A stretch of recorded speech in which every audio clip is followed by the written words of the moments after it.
Olá, pessoal, voltamos com o nosso podcast Taço Conta. E, gente, não deixem de curtir nossas redes sociais para vocês assistirem o nosso podcast, saberem das novidades, dos conteúdos, conhecerem um pouco os nossos convidados, é claro, né, que a gente tem muita honra em recebê-los. E, claro, onde que a gente tá, né? No Instagram, no Facebook, no TikTok, no Spotify para você ouvir quando você estiver indo para o trabalho, para casa, para o seu sítio, né? E também, se você quiser conhecer ele como um todo, no YouTube. Bem, o que nós vamos falar hoje? Nós vamos falar hoje de Tribunal de Contas, gente. É aquele povo que fiscaliza vocês, entendeu? Mas aqui a gente vai falar de uma forma leve, que aqui a gente só fala de forma leve. Estamos aqui com um cafezinho, com uma aguazinha, e a gente tem um convidado especial. Qual é o tema que esse convidado trouxe hoje pra gente? Instrumentos de cidadania, governança e sustentabilidade, né? Então, como é que é o papel do tribunal nisso tudo? E quem vai estar aqui com a gente? Sebastião Carlos Hanna, com muito orgulho, né? A gente aqui no Espírito Santo tem muito orgulho. Eu costumo dizer que a gente não valoriza a prata da casa, né? Porque a gente tem muita gente boa e competente no nosso estado. Quem é o Hanna, né? Que eu vou tomar a liberdade de chamar só de Hanna, porque todo mundo conhece ele assim. Hanna é formado em Direito pela UFES, tá? É pós-graduado pela Universidade de Vila Velha, também cursou engenharia no ITA, ou seja, ele não é só fera não, ele é feríssima. Porque quando eu fiz agrimensura, que eu sou topógrafa, eu queria fazer o ITA, mas mulher na época não podia, só podia homem. É verdade. É porque eu não sou tão nova assim, tá? O Hanna também entrou no Tribunal de Contas do Espírito Santo em 1995, e que ele está até hoje. Atualmente ele é conselheiro, né, do Tribunal de Contas. Ele atuou também já como vários cargos lá dentro, também foi auditor-geral do Estado, lá da Seconte. Atuou como corregedor também. Foi presidente também, né? Sim. Então, ou seja, chegou ao cargo máximo lá do tribunal. E isso é muito legal também. É ouvidor e vice-presidente da Atricom, não é isso? E atualmente como coordenador geral do Programa de Qualidade e Agilidade dos Tribunais de Contas por meio do instrumento Marco de Mediação de Desempenho dos Tribunais de Contas do Brasil. Então, Ana, parabéns pela sua carreira, né? Uma Obrigado. Carreira brilhante aí como Tribunal de Contas do Estado. E, Ana, esse tema que você trouxe pra gente, né? Que é um tema, quando a gente fala de área pública, né? O pessoal sempre pensa, a área pública é muito complexo, é muito... E é mesmo, eu fui presidente de uma instituição... federal, né, que é a Autarquia Pública Federal, que é o CRC, e realmente é muito complexo, mas fiscalizar eu acredito que seja mais, né, não? É verdade, mas para a gente entender um pouco e situar quem está nos ouvindo e nos vendo sobre o papel dos tribunais de contas, seria importante focar quais são os objetivos fundamentais da República. Por que o Estado existe? E lá no artigo 3º da Constituição Federal, diz que os objetivos fundamentais está lá, construir uma sociedade livre, justa e solidária. Então, nós temos o princípio da liberdade, da justiça e da cooperação, da solidariedade entre as pessoas. Mais do que isso, garantir o desenvolvimento nacional, mas não a qualquer custo. E aí, no próximo inciso do artigo 3º, ele trata que temos que erradicar a pobreza e a marginalização. Ora, evitar tantos cidadãos que são marginalizados, que são invisíveis para as políticas públicas. E o Constituinte foi mais feliz ainda disse, além de erradicar a pobreza e marginalização, reduzir as desigualdades sociais e regionais. Ou seja, com pragmatismo, que é impossível acabar com as desigualdades, mas vamos reduzi-las na medida do possível. E de que maneira? Sem preconceito, de raça, cor, idade, sexo ou qualquer tipo de desigualdade. Mas como que se garante isso? Bom, São os princípios, né? Como se garante isso? Precisa de dinheiro, precisa de planejamento, precisa de controle. Então, por isso tem um orçamento público para alocar os recursos de acordo com o planejamento, de acordo com o que foi priorizado em cada área, em cada governo. E aí, nas eleições, cada candidato apresenta as suas propostas, a população escolhe, e aqueles que forem vencedores, tanto na esfera federal, estadual e municipal, vão executar aquelas políticas que foram aprovadas, né, na eleição. E aí entra o papel do controle externo. E o controle externo está lá no artigo 70 da Constituição, diz que o controle externo a cargo do Congresso Nacional será exercido o controle contábil, financeiro, orçamentário, patrimonial e operacional. Em que esferas? Na legalidade, economicidade e legitimidade. Então, o controle externo a cargo do Congresso Nacional vai cuidar das contas públicas, da União, das empresas públicas, e o controle interno de cada poder. Bom, e onde vem o Tribunal de Contas nessa história? O artigo 71 diz que o controle externo a cargo do Congresso Nacional será exercido com auxílio dos tribunais de contas. Auxílio no sentido de apoio, de apoio técnico, de acompanhamento de um órgão especializado na área do controle. Bom, e aí o Tribunal de Contas entra, primeiro, apreciando as contas do chefe do Poder Executivo.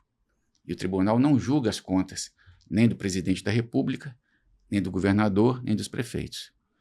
Isso está a cargo do parlamento, nas 3 esferas de governo, Sim. tanto federal, estadual ou municipal. Mas aí o tribunal julga as contas de todos os demais ordenadores de despesa, menos do chefe do executivo.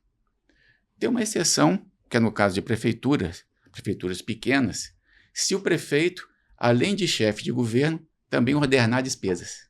Ah, entendi. Então, se o prefeito ordenar despesas... Em prefeituras menores, o prefeito acaba sendo ordenador de despesa. Então, ele presta contas 2 vezes.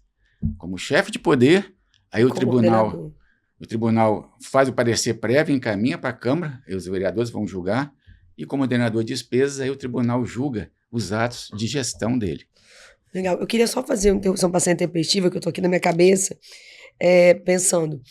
Essa visão que ele está dando primeiro de cidadania, né? E aí eu queria te fazer uma pergunta. Não seria tão fundamental que todo cidadão, lá de pequenininho, como é nos Estados Unidos, como é na Europa, ele entendesse um pouco de como isso interfere na nossa vida? Exatamente isso que você falou é que me instigou, assim, a forma brilhante como você comentou, né? Tipo assim, para que isso existe, né? Então Sim. Isso existe para que as pessoas... E quando você falou erradicar a pobreza, não é fazer assistencialismo, é ter políticas públicas Sim. que evitem ou minimizem isso. Exatamente. Então, eu achei muito, muito legal você começar por aí, né? Então, assim, o dever conhecer um pouco a nossa cidadania. Você não acha que na educação, do nosso ensino fundamental, das crianças mesmo, se elas compreendessem isso, assim como algo que eu defendo, que é a educação fiscal, você não acha que seria muito melhor? Bom, parece que nós combinamos, né? Não, é porque me veio, tipo assim, é que na hora que você falou, já me veio essa pergunta à cabeça, entendeu?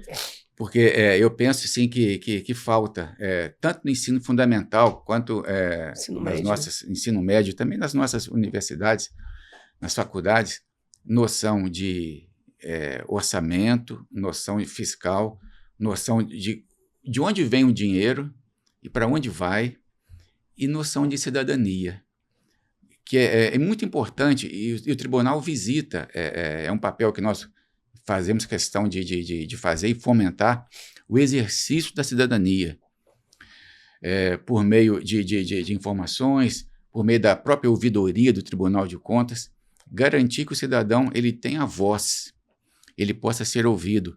É importante, quando tem uma obra numa pracinha do bairro, que as pessoas vão ler aquela placa, identificar, então aqui é um dinheiro. De onde vem esse dinheiro?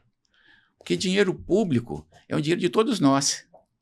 São os impostos que nós pagamos. Pessoas físicas e jurídicas. Exatamente. E aí tem uma expressão pejorativa que eu não gosto muito, mas que muita gente fala, dinheiro da viúva. Né? Que não é de ninguém. Não é de ninguém, né? Mas, na verdade... É nosso, né? É nosso. Então, acredito que faz falta, sim. E também eu sinto falta disso. Minha formação é engenharia e direito. No curso de direito, por exemplo, a gente quase não ouvia falar de Tribunal de Contas. E também eu acredito que quase não se fala isso em outros cursos, nem de economia, nem de contabilidade. Nem de contabilidade. Pois é. Contabilidade, a gente tem uma matéria, que inclusive eu tive aula com o Valente, você conheceu? Sim, foi auditor do Tribunal de Contas. Foi meu padrinho de casamento, inclusive, do meu casamento.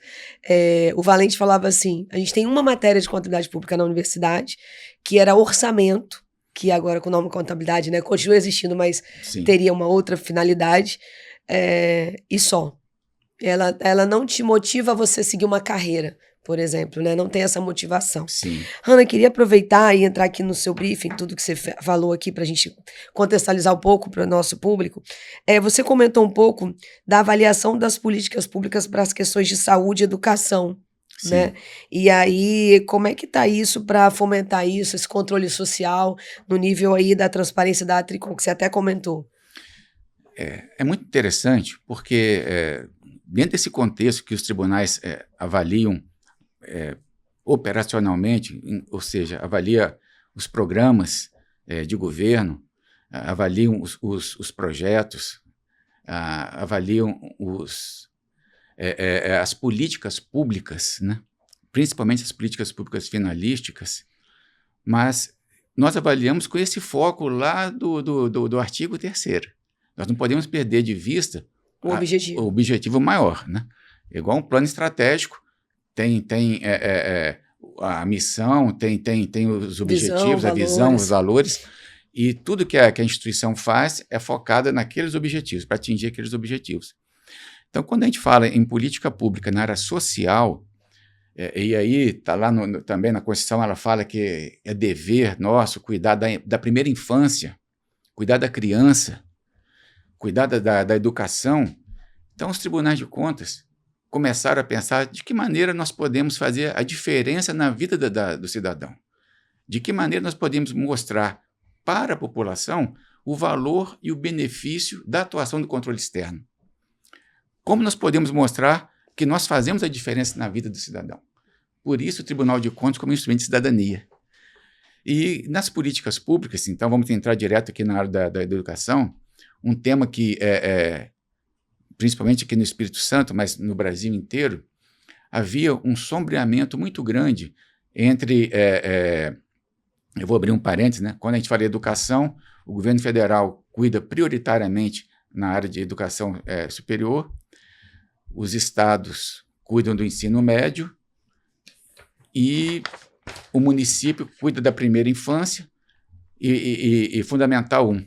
Fundamental 2 ficam uma zona cinzenta entre Estado e municípios. E aí nós temos, às vezes, é muito comum, uma competição. Tem uma escola pública estadual grande, bonita, que funciona bem, e ao lado tem uma escola municipal também que oferece o mesmo ensino Fundamental 2, que não tem condições. Nós fizemos um levantamento no Brasil inteiro para ver como que estavam as escolas, coisas básicas. Se tinha alvará de funcionamento, se tinha alvará do Corpo de Bombeiros, se tinha... até da regularidade da escola. Regularidade, se tinha água encanada, se tinha saneamento, né? Se tinha alimentos, se tinha refeitório, como que eram guardados os medicamentos. Foi um trabalho muito bem feito no Brasil inteiro. Nós chamamos de auditorias ordenadas. Deu uma repercussão grande na época, onde nós identificamos que mais de 1/3 das escolas no Brasil sequer tinham autorização do Corpo de Bombeiros para funcionar. Não tinham água encanada. Muitas nem tinham nem banheiro para as crianças. Não era a realidade aqui do Espírito Santo, mas a realidade do Brasil. E o que nós fomos fazer aqui? Bom, como que nós podemos reduzir essa competição, entre aspas, entre a oferta do ensino das prefeituras e do Estado? E trabalhamos em parceria com o governo do Estado, por meio da Secretaria de Educação e das Secretarias Municipais de Educação. Nós chamamos e fizemos um termo de ajustamento de gestão. O Ministério Público tem termo de ajustamento de conduta. Sim. Né? Ninguém gosta. Ninguém gosta. É porque ele é ad eterno, né? Você faz um TAC, você acha que acaba no primeiro ano, você vai ad eterno. E se o gestor não cumprir, ele pode sofrer sanções. Exatamente. E tudo mais. O TAG, que nós chamamos, ele tem um viés assim, mais proativo. Entendi. De ajudar o gestor a cumprir com sua obrigação. Funciona mais com algo colaborativo. Colaborativo. Tanto que o TAG não pode ser feito se houver alguma infringência à legislação. Entendi. Se houver alguma ilegalidade, o TAG não pode ser feito, que aí o tribunal determina que faça. Mas fizemos um TAG na educação, levantando a situação de todas as escolas estaduais e municipais. É um trabalho belíssimo. O relatório final foi votado no final do ano passado. onde nós estamos conseguindo reduzir essa competição. O Estado está transferindo para os municípios, já vinha fazendo, mas está transferindo de uma maneira colaborativa, evitando que um profissional, por exemplo, fique com horas ociosas da área de educação, e evitando que a criança vá estudar num lugar mais distante da sua residência. Eu vi uma reportagem sobre isso, de você estruturar a escola, estruturar o ensino mais próximo das regiões, principalmente nos estados onde isso é muito grande, tipo Manaus, né, Amazonas, Sim. tipo Paraus do Norte, né? Sim. Norte e Centro-Oeste, que você tem distâncias maiores e a criança tem que ir sozinha para a estrada, pegar ônibus, descer, andar. Uhum. Então, para tentar estruturar para ser mais próximo. Então, o TCU também está atuando nisso? O TCU e o TCE também, aqui no Espírito Santo, nós fizemos um trabalho interessantíssimo, mobilizando assim, matrículas de mais de 50 mil alunos do ensino fundamental, sempre com muito diálogo, ouvindo qual é a necessidade e as condições de implementação do município, e a necessidade também do Estado e dos alunos, principalmente. Tem um percentual, não tem, Ana, obrigatório? Ainda tem? Tem um percentual de educação, de gasto de 25% para educação. Para educação. Saúde tem percentual? Saúde, 15%. Saúde é menor do que educação? Saúde menor que educação. Interessante. A prioridade é garantir a educação. Isso. E principalmente das crianças, né? E dos jovens. Poxa, que legal esse trabalho. Ana, e tudo isso eu conheci muito governança, né? Sendo presidente do CRC. Não tem jeito, a experiência que eu tenho pública, porque eu sou da área privada, tenho empresa de contabilidade, então foram 23 anos dentro do CRC trabalhando, mas na execução como ordenadora de despesa foram 4 anos e sendo fiscalizada, né, pelo TCU, a União, e pelo Conselho Federal de Contabilidade. E a gente teve a implantação, o ministro Nardes, na época fez um convênio com o Conselho Federal para implantar governança nos conselhos de contabilidade. E no Estado, a gente acompanha bem, tipo assim, eu tenho uma proximidade muito grande com o Camata, ele já veio aqui, já falou da parte pública, de controle interno, e o Estado nosso, ele tem uma governança já um pouco mais avançada, né? Eu acredito pelo que eu vejo e pelo que eu acompanho. Como é que funciona essa rede de informações de governança? Por que a população não se interessa muitas vezes? Eu vejo algumas prefeituras fazendo... Não sei se você já tem algum dado ou tem alguma coisa disso. Eu vejo as prefeituras, às vezes, levando à audiência pública informações. Eu fui no evento da Prefeitura de Vila Velha, não lembro que ano foi isso, quando ela lançou o portal de governança, que deveria ter existido há muito tempo, mas é recente, eu não lembro se foi ano retrasado, tem pouco tempo, não deve ter 5 anos. Lançou o portal de governança, onde teria todas as políticas de governança do município. Por que a população não se interessa por isso, se está ligado a toda a parte de tudo, ao social, ao ambiental, ao tudo? Por que o tribunal, o que o tribunal entende? Por que não tem esse interesse? Bom, primeiro que o próprio Tribunal de Contas é um órgão desconhecido para a maioria da população. Né? Os tribunais de contas, historicamente, eram muito fechados. Isso mudou de talvez 2 décadas para cá, que os tribunais sentiram necessidade de se mostrar mais, se abrir para a sociedade, né? E tem 2 questões. Quando uma instituição pública ela se mostra, ela corre o risco de mostrar as suas vantagens e também os seus pontos negativos, né? E é natural isso. Então, sofremos críticas, mas também tivemos pontos muito importantes de melhoria. E um deles é esse diálogo maior de mostrar o que nós fazemos. Daí essa ideia de mostrar para a sociedade o benefício da nossa atuação. Na área da saúde, por exemplo, nós fizemos um trabalho que na época da pandemia, analisando os postos, se tinham condições de receber vacinas, e foi uma situação era calamitosa. A maioria dos postos de saúde não tinham sequer uma geladeira adequada para guardar vacina, para armazenar vacina. E isso não tem muito tempo, isso né? 2020. Isso não tem muito tempo. 4 anos. E um trabalho que ao mesmo tempo que nós íamos fiscalizando, nós íamos propondo ações de mudança. E alguns municípios, de maneira concomitante, já iam adquirindo refrigeradores de próprios, emergência, né? emergência, e quando nós terminamos a nossa auditoria, alguns municípios já tinham se adequado às exigências que não são nossas, são do Ministério da Saúde, né? Com relação à área de governança, nós temos uma rede que nós chamamos Rede de Informações Estratégicas, Infocontas. O que é a rede Infocontas? Às vezes, principalmente na hora de fiscalizar licitações e contratos públicos, algumas empresas e alguns maus gestores cometem irregularidades. E, às vezes, é difícil de se mapear aonde que está a irregularidade.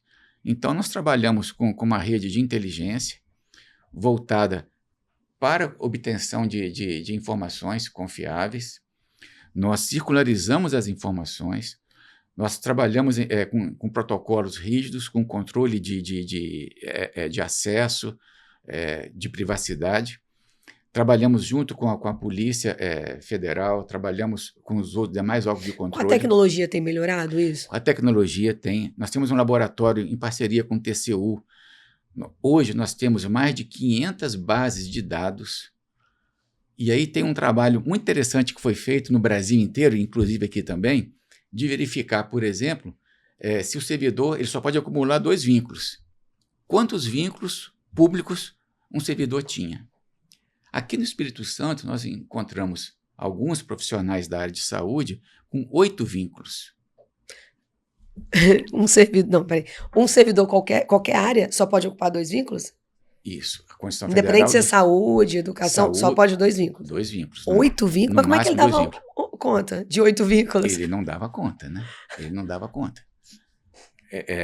Então, ele era funcionário fantasma em vários desses hospitais, desse posto de saúde e tudo mais. E como nós trabalhamos não só no Espírito Santo, mas no Brasil inteiro, nós conseguimos, por exemplo, cidades que são limites de outro estado. Por exemplo, Mantena e lá Guaçuí, né? Às vezes um servidor morava em Minas Gerais, tinha um vínculo aqui também, que era indevido. Que não era nem formalizado, porque às vezes você pode emprestar, né? Porque... Não era nem formalizado. Ah, entendi. Eram vínculos irregulares.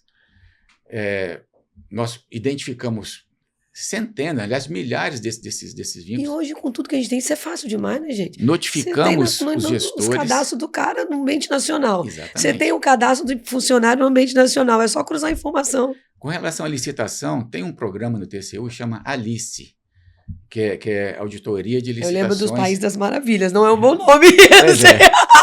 Não é um bom nome para fazendo um trocadilho, não é um bom nome para licitação. É Auditoria de Licitações e Contratos, né? Tá. Do controle casou, externo. né? Alice casou. E já prevê possíveis irregularidades. É um controle preditivo. Então, nós conseguimos... E hoje nós utilizamos também a inteligência artificial. Então, nós trabalhamos com programas que nos permite avançar e, olha, ali pode ser que tenha. Tipo, dar aquela luzinha amarela para você ir lá e dar uma verificada.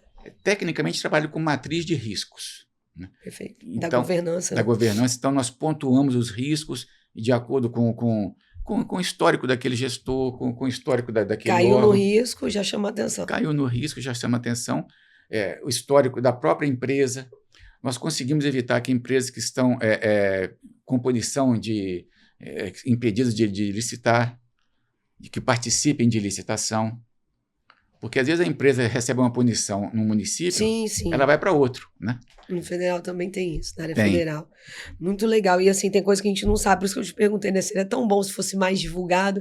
É que até isso, para vocês que são da área pública divulgar, você tem que ter uma licitação para poder colocar isso no mercado. Mas eu até falo, eu acho muito importante jogar isso em portal de transparência, jogar nas mídias. Tem muita mídia hoje que pode ser feita. Inclusive, o TCU tem feito publicações nas redes sociais. Eu acompanho no Insta, porque depois eu fiquei viciada nesse negócio, fico acompanhando, saiu medidas recentes agora. Sim. Eu acho legal isso, ainda mais no nosso estado, que é um estado que, como um todo, em nível de estado, é um estado eficiente financeiramente, vamos dizer assim. Pois Eu é, acredito, assim, o Espírito notas, Santo, né? o Espírito Santo tem uma particularidade em relação aos outros estados da federação. E eu viajo muito no Brasil, né? Até por conta da Tricom, e lá nós falamos que no Espírito Santo nós conseguimos um fato assim, único, que durante 24 anos tivemos apenas 2 governadores. E de uma característica interessante, a briga deles era dizer quem deixou mais dinheiro em caixa para as pessoas. Verdade. Sabe? E isso resultou em 13 anos seguidos de nota A na CAPAC, né? Nota A, e nós temos, nós somos, de fato, e essa aí quem nos... O segundo fundo soberano do mundo. Quem nos avalia, né, não tem nenhuma razão para avaliar diferente, então, a avaliação séria da Secretaria de Tesouro Nacional. A nossa transparência está sempre entre as primeiras também. E com relação à transparência, a Tricom, ela tem um programa, chama Programa Nacional de Transparência Pública. Nós avaliamos, o ano passado, perto de 8 mil portais públicos, ano passado, desculpa, em 2024, 8 mil portais públicos, e 2025, ano passado, avaliamos 10 mil portais públicos. É coisa pra caramba. É muita coisa. Nós temos uma parceria com a Transparência Internacional, o Banco Mundial também nos apoia, né, nessa avaliação, e são mais de 143 critérios de avaliação. Então, quando algum órgão público ganha um selo de transparência da Tricom, pode ter certeza que aquele selo ele tem valor. E nós queremos fomentar ainda mais. E essa transparência, ela tem 3 objetivos principais. Primeiro, cumprir a legislação de transparência. Segundo, se eu tenho transparência, a população tem condição de exercer o controle social. Se eu consigo transmitir de uma maneira que a população entenda, principalmente os números contábeis, né? De uma linguagem mais fácil. De uma linguagem fácil. Amigável, ela vai conseguir entender e acompanhar e vai exercer o seu controle social, que é o que nós fomentamos, né? De uma maneira bastante... E aproveitar também, né, Ana? Porque, por exemplo, muita gente não sabe a questão de remédios que está lá disponível. Sim. Aí, quando eu converso com várias pessoas, mesmo quem tem condição de comprar, eu falo, cara, porque você não vai lá no coisa e pega. Porque eu já peguei para os 2 filhos. Eu pago imposto como todo mundo. Tá lá disponível, é direito meu. Sim. Então, muita gente, mas é difícil. Não é difícil, gente. Eu fico na fila, não é. Pelo menos aqui em Vila Velha, a gente ficou 2 anos pro meu filho indo lá pegar todo mês. A gente chegava, ficava, sei lá, 1h30 e ia embora. Sim. Chegava cedo, é uma ficha, um cadastro, você preenche com justificativa do médico, acabou, nem questiono. Sua condição social é direito do cidadão. Direito do cidadão. Muita gente não sabe as escolas públicas que tem, não sabe os ensinos que tem, o subsídio que tem, porque tem escolas mistas, né, que tem subsídios. Sim. Os programas de incentivos educacionais no Brasil e fora. Exatamente. Entendeu? Então, eu acho que isso, por isso que eu te falei, programa de intercâmbio, por isso que eu falei, acho que falta um pouco de conhecimento da população, e por isso que eu gostei quando você começou com cidadania, que foi a sua primeira premissa aqui, para poder a gente ver não só o que a gente tem de direito, mas o que a gente tem de obrigação também. Sim. Né, de exercer a nossa obrigação. Hanna, eu vou pro nosso último pilar que você colocou, então eu tô gostando disso aqui, hein, gente? Cidadania, governança, o último pilar que ele colocou foi sustentabilidade, né, pra gente ficar dentro aqui do nosso tema. A sustentabilidade, quando a gente fala, você falou das auditorias, você até comentou, né? E aí você citou aqui auditorias coordenadas para as questões ambientais, por exemplo, das mudanças climáticas. Como é que está sendo isso? Pois é, isso é um programa que começou pelo TCU, na época o presidente, o senhor ministro Augusto Nardes, e coincidiu que eu estava como presidente aqui também no Espírito Santo, e a primeira auditoria coordenada na área ambiental foi a auditoria na Amazônia, de como que estavam as questões de preservação da Amazônia, questão de queimadas, controles dos índices de queimada e tudo mais. Hoje, para você ter uma ideia, esse levantamento da Amazônia envolve não só o Brasil, mas todos os países da América do Sul que também estão na Amazônia, no bioma amazônico. E nós fizemos um outro levantamento, também em nível nacional, de como é que estavam as questões de saneamento básico. será que só a coleta de resíduos é suficiente? Para onde está sendo levado esse resíduo que está coletado? Ele está sendo tratado? Ele está sendo tratado corretamente? Como é que está a cobrança? Não só e a água? A água está sendo tratada corretamente, coletada, tratada? Nós identificamos uma oportunidade gigantesca de melhoria e, na época, uma das sugestões que foram feitas era mudar o marco legal do saneamento básico. Então, um dos produtos dessa auditoria que foi feita no Brasil inteiro do saneamento foi o marco legal do saneamento básico. Pouca gente sabe disso. Mas e isso permite, primeiro, dar legitimidade para o gestor investir em saneamento básico. Nós tínhamos até pouco tempo atrás que investir em saneamento básico, o político não quer, porque está enterrado, ninguém está vendo. Mas também uma mudança de paradigma muito grande. Porque quando se investe em saneamento, diminui a incidência de doenças, principalmente mortalidade infantil. Aí você economiza na área de saúde. Você economiza na área de saúde. É isso que o gestor tem que enxergar, né? Exatamente. Você investe, você reduz custos em outras áreas. Exatamente. E uma outra área também que nós começamos nessa área de mudança climática, nós começamos a fiscalizar e fomentar também, não só fiscalizar, mas fomentar, quais são as medidas para mitigar essas mudanças climáticas. Porque mudança climática sempre aconteceu e vai continuar acontecendo. O planeta Terra é um planeta vivo, né? Quando tiver gente, está mudando. A história de Gaia, né? É um planeta vivo. Os vulcões estão aí, as placas tectônicas continuam mexendo, né? O Sol, os mares os ventos solares influenciam aqui. Aliás, quem mais influencia no clima na Terra é o Sol. Então, como que nós podemos fazer para nos adaptarmos e medidas que cabem ao ser humano tomarmos com antecedência para evitar?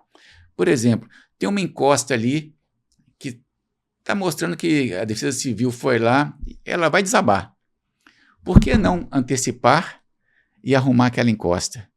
Por que não? Aquela ponte aqui está precária, igual aconteceu entre Tocantins e Maranhão. Por que não fazer um trabalho preventivo? Por que não fazer auditorias preventivas nas instalações prediais, né? E nós fizemos um trabalho, só para fechar esse ponto, de obras paralisadas, a pedido do Supremo Tribunal Federal. Isso aí eu não lembro do resultado, mas eu vi a divulgação. No Brasil inteiro. E muitos gestores diziam, as obras estão paralisadas porque o Tribunal de Contas determinou. E, pasme, menos de 5% do que estava paralisado por causa do tribunal. Era por causa do tribunal. Mais de 60% era o gestor que era o adversário político que assumiu que não quis dar continuidade ao trabalho do outro. Curiosidade, quantos por cento de obra paralisada? Dava mais de 30%? Mais de 30% de obra paralisada. É muito dinheiro. É muito dinheiro. É o pior investimento. E não é só muito dinheiro, é muito descaso com a população ao redor e um prejuízo da sustentabilidade também, porque é resíduo, é poeira, é tudo ali que tá ali, porque se a obra tá parada, né? E aí você tem outros problemas que vão acarretando. Hanna, bem legal. Eu queria, Hanna, pra gente finalizar, muito bom os dados, até vou olhar o site do nosso tribunal, que eu só olho o TCU, puxar minha orelha também. Pode olhar. Para ver algumas coisas, né? Mas eu queria que você desse ali na Câmara recado para 2 tipos de público. Primeiro, para o cidadão, o que você sugere para o cidadão que ele tenha que se atentar, e como o TCE mesmo. E o segundo, para os gestores públicos. Né? O que ele precisa entender que está acontecendo agora, né? Essa mudança Brasil, para poder ele ter uma gestão que atenda a cidadania, né? Aos princípios da Constituição Federal. Muito bem. Bom, primeiro para o cidadão. Bom, eu convido que vocês vão ao site do Tribunal de Contas. Nós temos um painel de controle aberto para o cidadão acompanhar não só as nossas auditorias, mas as informações gerenciais de todos os órgãos públicos no Estado do Espírito Santo. E se vocês identificarem alguma coisa que não está de acordo, nos avisem. Eu sou o ouvidor do Tribunal de Contas, nós recebemos via ouvidoria diversas manifestações e temos o prazer de dar resposta dentro do prazo da lei. Em menos de 10 dias nós damos resposta ao cidadão. E algumas respostas, por exemplo, tá faltando uma assistente social aqui no posto de saúde. Nós entramos em contato imediatamente com o controle interno do município, com a prefeitura, para resolver essas questões que são caras ao cidadão.